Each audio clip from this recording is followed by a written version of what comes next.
민수기 20장 1절의 말씀이 이렇게 시작이 됩니다. 미리암이 가데스에 머물 때 죽음에 거기서 장사되었더라.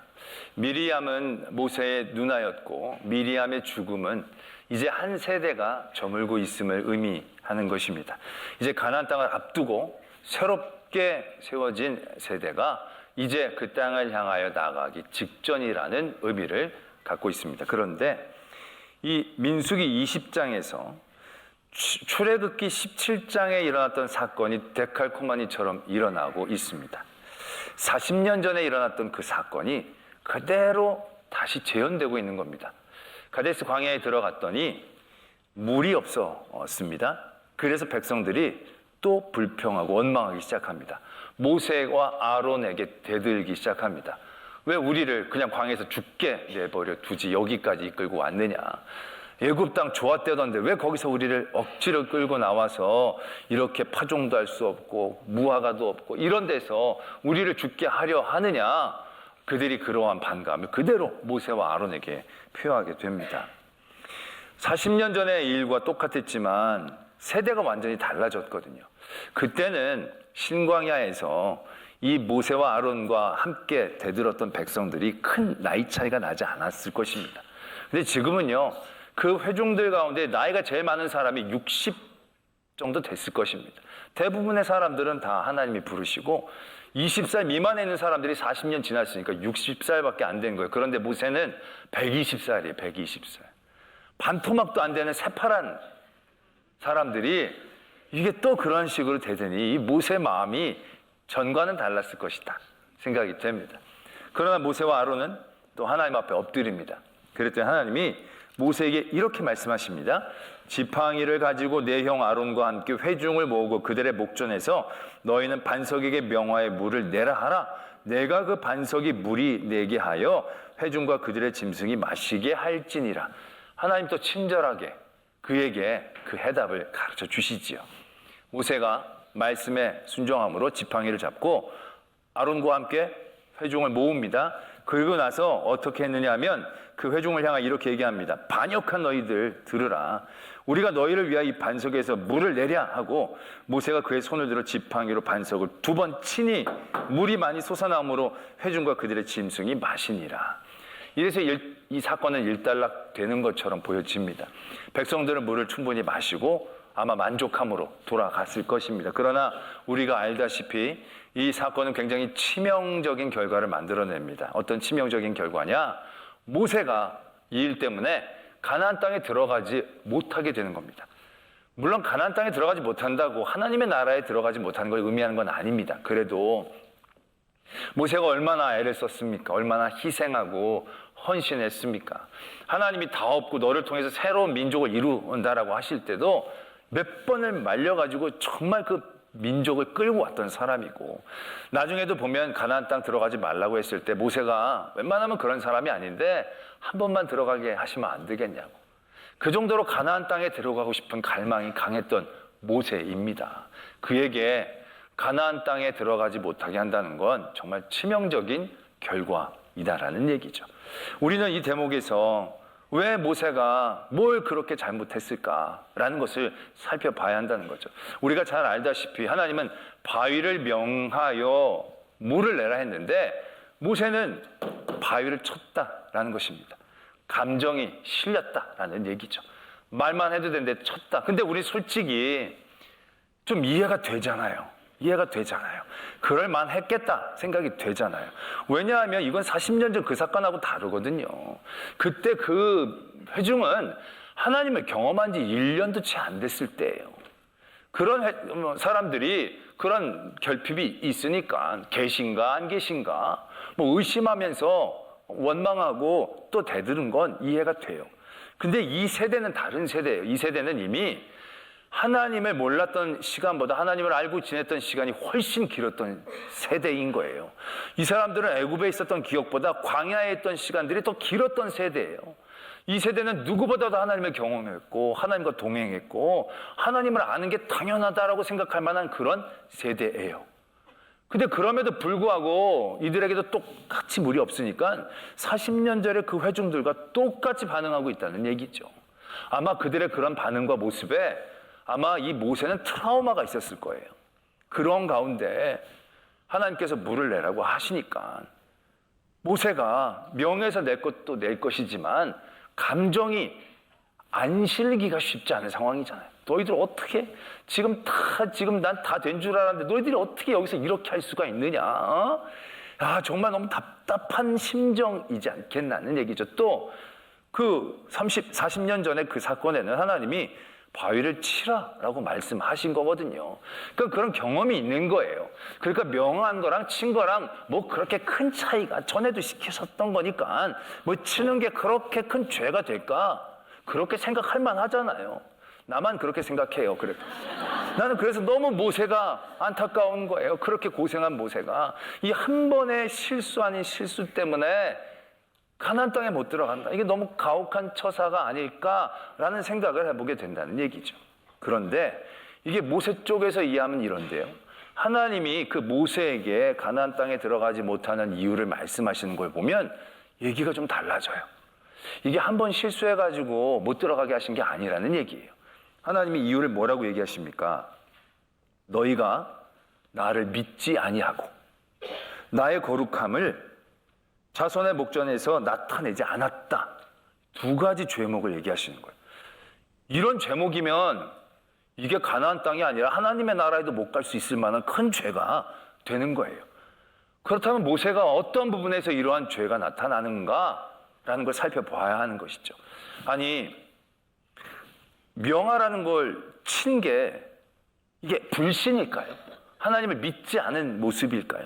아니, 하나님이 바위를 명해서 물을 내라고 할 때 명한다고 물이 나옵니까? 물이 그렇게 쉽게 나옵니까? 이게 불신이죠. 아니, 명하라고 한 걸 친 거는 불신이 아닌 것 같잖아요. 또 내가 뭐 이 민족 이제 진저리가 납니다. 내가 이제 이건 하라는데 나 못하겠습니다. 이 민족에 더 이상 물을 내리는 거 이건 너무 이제 이 사람들에게 맞지 않는 일인 것 같아. 나 이제 여기 이 자리에 안 맡을래요. 그래서 막 뛰쳐나가고 막 불순종하고 이러면 믿지 않은 모습이 되지만 모세는 하나님 앞에 뭐 엎드렸어요. 그랬더니 하나님이 이렇게 하라고 얘기해 주셨어요. 그런 얘기에서 뭐 크게 벗어난 건 아니에요. 말하라는 걸 때린 거, 그리고 자기가 몇 마디 더 붙인 거, 감정, 경험 좀 실어서 덧붙여서 얘기한 건데 이걸 믿지 않는다라고 얘기하면 너무 규정이 까다로운 게 아닌가라는 생각을 해보는 거죠. 그러니까 이게 하나님이 열받지 말아야, 감정을 표현하지 말아야 되는데 냉정하게 해야 될 때 감정을 표현해서 그럼 정말로 제대로 된 믿음은 감정도 빼고 자기 생각도 빼고 정말 하나님이 하라는 글자 그대로 지문처럼 움직이는 로봇처럼 살아야만 이런 믿음이 믿음이라고 인정을 받는 것인가? 이렇지 않았기 때문에 너는 나를 믿지 아니했다라고 하나님이 말씀하시는 건가? 그건 아니라는 겁니다. 오늘 하나님이 모세에게 네가 나를 믿지 아니했다라고 말씀하시는 거는 화를 내야 되는 경우에서 화를 참지 못했기 때문에, 감정을 싫지 말아야 되는데 감정을 싫었기 때문에 믿지 아니했다라고 말씀하시는 게 아니라 감정이 생길 만한 상황이 아닌 곳에서 감정이 생겨났기 때문에 그게 믿음이 없는 가운데서 생겨난 모습이라는 것을 지적하고 계신다는 거예요. 무슨 말씀이냐면 우리는 지금 모세가 왜 화가 났어요? 물이 없었어요. 물이 없었는데 물이 없는 상황 가운데서 백성들이 하는 태도를 보고 화가 난 거예요. 그래서 그 백성들의 태도에 집중했을 때 모세가 감정이 실릴 수밖에 없었던 거죠. 근데 모세가 더 집중하며 봐야 될 것은 물이 없을 때 백성들이 어떻게 행동했느냐가 아니라 물이 없는 상황이 왜 일어났을까? 거기에서부터 시작해야 한다라는 얘기예요. 지금 이들이 40년 동안 광야를 살면서 이런 사건이 특별히 일어나지 않았거든요. 왜냐? 하나님이 물을 때마다 잘 주셨다라는 의미이죠. 그러한 상황 가운데서 그들이 40년 가까이 살아왔어요. 그런데 지금 가나안 땅에 들어가기에 바로 입구의 목전에서 가데스라는 광야, 40년 전에 여기는 물이 없는 땅이 아니었는데 이 땅에 왔는데 이 땅에 물이 없어요. 아니, 지금까지 부족함 없이 이끌어 주신 하나님이 왜 이 자리에 이스라엘 민족을 이끌어 주셨을까? 거기에서부터 시작했어야 한다라는 얘기예요, 생각이. 여태까지 물 잘 주시다가 왜 물 없는 곳으로 우리를 인도하셨을까? 왜 여기 예전에 물이 있었는데 하나님이 물을 마르게 하셨을까? 하나님이 우리를 이 물 없는 곳으로 인도한 이유는 뭘까? 물이 없는 그 자리에서부터 믿음의 눈으로 보기 시작했어야만 했다라는 얘기죠. 만약에 그러한 마음으로 보기 시작했더라고 한다면 왜 물이 없는 곳으로 우리 인도하셨지? 라고 생각을 했는데 백성들이 물이 없다고 난리를 치는데 40년 전하고 똑같이 행동하는 거예요. 그때 모세는 깨닫게 되는 것이죠. 아, 우리가 많이 부족했구나. 우리가 40년 동안 훈련받아서 이제 다 성숙해서 이제 전쟁에서 이길 것 같은 줄 알았더니 아직 우리 안엔 쓴뿌리처럼 이 불신의 유전자가 남아있구나. 광야에서 오래 세월한다고 이게 다 잘 믿는 게 아니었구나. 그래서 하나님이 다시금 이걸 깨닫고 하나님의 거룩함을 나타내셔서 더다시 우리를 확고하게 세워주시려고 우리를 이곳으로 인도해 주셨고 백성이 이렇게 반응했구나 라고 이해가 되어지면 그 백성에 대하여 분노하고 감정이 실리는 게 아니고 깨닫게 되어지는 거죠. 그리고 하나님 앞에도 나아갈 수밖에 없다라고 인정하게 되는 거죠. 하나님께 더욱더 매어 달려야 하는구나. 그런 은혜의 자리에 나가게 되는 거죠. 그런 은혜의 자리에 나가면 어떻게 됩니까? 하나님이 이래 이렇게 해라 라고 했을 때 모세가 그대로 이렇게 하면서 어떻게 됩니까? 물이 나올 때 하나님을 찬양할 수밖에 없죠. 하나님을 찬양합니다. 우리를 물이 없는 곳으로 인도하셔서 우리의 부족함과 쓴뿌리를 깨닫게 하시고 우리가 간구할 때 다시금 물을 주신 하나님을 만나게 하신 하나님, 그분을 찬양합니다. 이런 순으로 자동적으로 흘러가게 될 수 있을 겁니다. 그런데 이 물로 인도해 주신 물이 없는 곳에 간 이 부분이 하나님의 영역인 것처럼 생각이 안 되는 거죠. 그냥 물이 없는 곳에 간 거예요. 근데 그러한 어려움 가운데 백성들이 반응을 보니까 너무 화가 나는 거죠. 그래서 모세가 뭐라고 합니까? 백성들 모아놓고 처음에 이 반역한 너희요 이렇게 얘기합니다. 하나님이 모세가 엎드렸을 때 모세에게 뭐라고 얘기하십니까? 너는 지팡이를 잡고 형 아론과 함께 바위를 명하고 물을 내라. 하나님이 야, 이 민족 안 되겠다. 이 반역한 이 무리 같으니라고. 이 40년 동안 훈련해도 이 쓸모없는 무리 같으니 화 내셨어요? 화 안 내셨어요. 왜? 하나님은 알고 계셨거든요. 이들이 물이 없는 곳에서 어떻게 반응할지 모르시는 분이 아니었어요. 그러한 하나님께서 이들에게 다시금 하나님의 거룩함을 나타내시고 이제 목전에 둔 가나안 땅의 전쟁을 앞두고 다시 한번 그들을 세워주시기 위해 이러한 자리로 인도하시고 이러한 상황을 만들어주시고 물을 주시는 그런 상황을 하나님께서 다 주관하고 계획하시고 지금 이끌어가고 계셨기 때문에 백성들에 대해서 더 화가 나실 이유가 없었던 거죠. 연약함을 아시니까. 그런데 모세는 그게 이해가 안 되니까 하나님이 하라는 대로 안 하고 감정이 막 실리죠. 반역한 너희들이요. 여러분 이렇게 얘기하는 것 안에 무엇이 숨겨져 있는지 아십니까? 반역한 너희라고 정죄하는 그 순간 모세는 자기 스스로가 의로워지는 걸 의미하는 거예요. 너희들 왜 이거밖에 안 돼? 이거밖에 못하겠어? 야, 이 정도에 그렇게 화를 내? 너희들 진짜 답이 없구나. 그러면서 그 일들을 해나가면서 암암리에 자기가 나타날 수밖에 없는 거예요. 이 반역한 너희들, 난 반역 안 한 사람이야. 우리가 물을 낸다. 우리는 이 물 하나님께서 우리에게 주셨어. 내가 시키셨어. 자기가 암암리에 드러날 수밖에 없는 상황이 되어지는 거죠. 하나님의 거룩함으로 하나님을 찬양할 그 순간 모세는 정죄하고 화를 내기 시작한 거죠. 그것이 왜 그렇게 됐느냐? 그의 믿지 않은 영역이 있었기 때문에 그렇다는 거예요. 물이 없는 곳으로 간 그곳에 하나님께서 인도하시고 하나님께서 주관하시고 섭리한 자리라는 것을 그 영역까지 이끌고 나가지 못했다는 거예요. 하나님은 왜 물이 없는 곳으로 이끈 나를 믿지 아니했느냐라고 말씀하고 계신다라는 겁니다. 예수님이 겟세마네 동산에서 잡히실 때 가룟 유다가 군사들을 이끌고 예수님을 찾아오죠. 근데 그때 예수님이 가룟 유다를 보시면서 뭐라고 말씀하셨느냐면 친구여, 네가 행하려고 하는 것들을 속히 행하라. 이렇게 말씀을 하세요. 엄청 멋있게 보이려고 하는 예수님이 그렇게 얘기하신 것 같은 느낌이 들어요. 아니 그냥 가룟 유다가 자기 잡으려고 온 거 아시잖아요. 근데 굳이 그런 가운데에서 친구라고 불러줄 이유는 없잖아요. 그냥 눈으로 욕 한번 하시고 하나 이제 이 패역한 자요, 안타까운 자요, 뭐 이런 식으로 해도 되는데 친구야. 이렇게 부를 수 있었던 그 마음은 예수님이 하나님이셔서 그렇게 부를 수 있었던 게 아니에요. 예수님만 마음이 특별히 넓어서 그런 게 아니에요. 예수님은 이 상황을 잘 이해하고 계셨다는 거예요. 어떻게 이해하셨습니까? 예수님은 자기가 이미 잡히고 죽임 당하실지 다 알고 있는 거예요. 왜?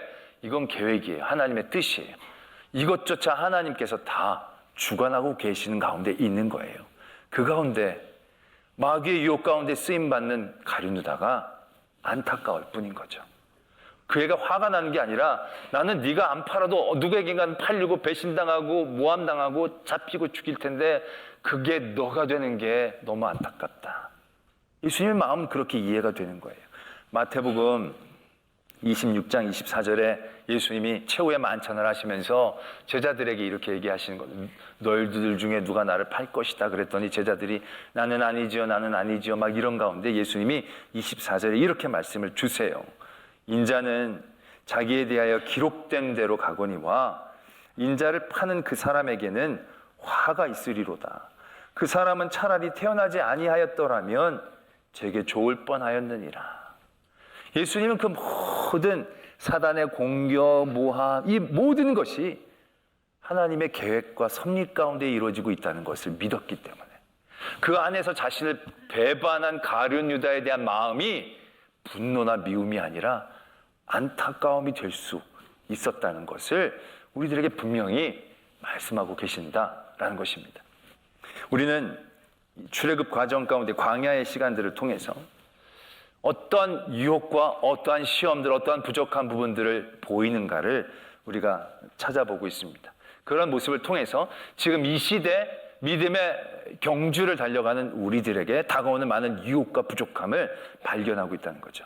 오늘 우리는 모세의 모습, 우리의 삶 가운데서도 발견할 수 있음을 깨닫게 됩니다. 우리는 믿긴 믿는데 우리의 믿음의 영역이 문제 가운데의 답에만 매여 있을 때가 대부분이라는 겁니다. 문제의 영역까지 우리의 믿음이 시작하는 게 아니고 문제를 만나고 고통을 만나고 어려움이 만나면 그 다음에 내가 원하고 누릴 답에 대해서만 내 믿음을 사용할 때가 적지 않다라는 겁니다. 이스라엘 민족이 남유다가 바벨론의 공격을 당합니다. 이때 이 남유다는 이 상황을 어떻게 이해를 하느냐 하면 악한 바벨론이 우리를 공격해 옵니다. 이제 그 문제의 답을 하나님이 우리에게 주셔야 합니다. 그들의 믿음을 여기에만 집중을 합니다. 그러다 보니까 어떤 생각이 드느냐? 저들은 이방인입니다. 저들은 이교도입니다. 저들은 우리보다 의롭지 않습니다. 우리는 저들보다 의롭습니다. 이런 공격, 이런 악한 계획 가운데 하나님 우리를 어떻게 해주시는 게 맞는 겁니까? 우리가 이겨야죠. 우리가 지면 안 되죠. 우리가 여기서 구원받아야죠. 히스기야가 아수르 손에서 구원받았듯이 우리도 반드시 구원받는 게 맞습니다. 이런 답을 주셔야만 합니다에 집중하기 시작합니다.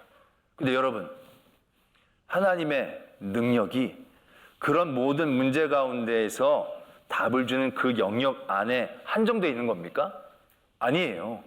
그들은 바벨론이 쳐들어왔다고 이해하고 싶고 그렇게 규정해버렸어요. 그런데 말씀은 분명하게 얘기하세요. 하나님이 느부갓네살을 택하신 거예요. 우리는 이해를 못하죠. 아니 그들은 이교도고 악한 왕인 것 같은데 그런 곳에는 하나님이 안 계신 거 아니에요? 그곳은 하나님의 영역이 아닌 거 아니에요?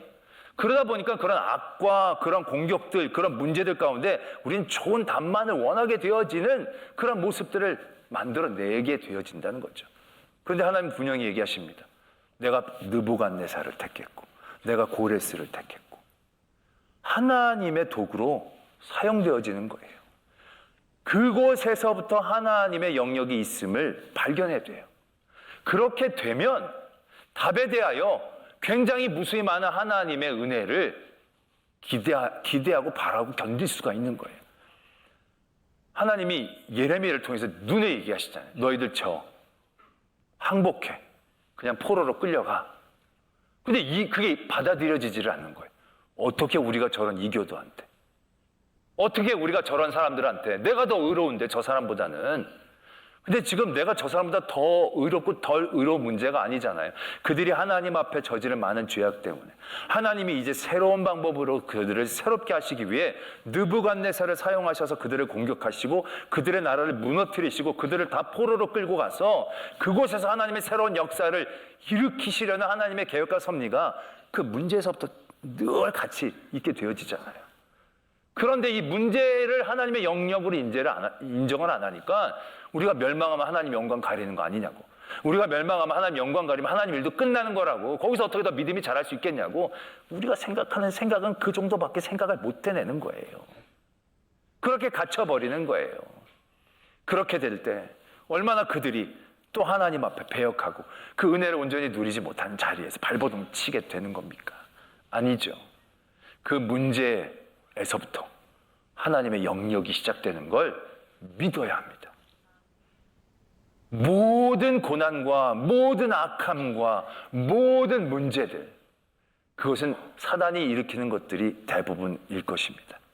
중요한 건 사단이 자신들이 독자적으로 마음대로 그 일들을 계획하고 진행하지 못한다라는 것입니다.